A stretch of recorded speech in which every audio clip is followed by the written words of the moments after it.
Naguguluhan ka ba sa nangyari sa buhay mo ngayon? Nagsasawa ka na ba? Pagod ka na ba? Hindi ka nag-iisa, okay? Lahat naman tayo ay nakakaramdam ng ganito. Minsan may mga pangyayaring hindi natin matatanggap. Palagi nating iniisip kung bakit nagkaganito. Wala naman tayong ginagawang masama dahil sa pag-iisip natin na dapat hindi nangyari sa atin to.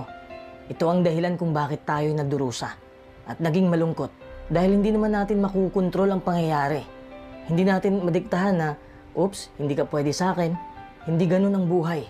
Handa ka man o hindi, biglang susulpot ang matinding problema.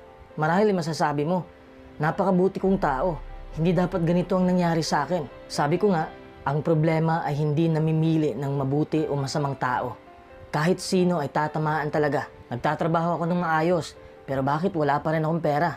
Wala kang pera kasi hindi mo binudget ng maayos ang pera mo. Dapat i-apply mo rin ang work smart sa buhay mo. Hindi lang work hard. Mahal ko naman siya at ibinigay ko ang lahat sa kanya. Pero iniwan niya pa rin ako. Minsan ganun ka-brutal ang love story.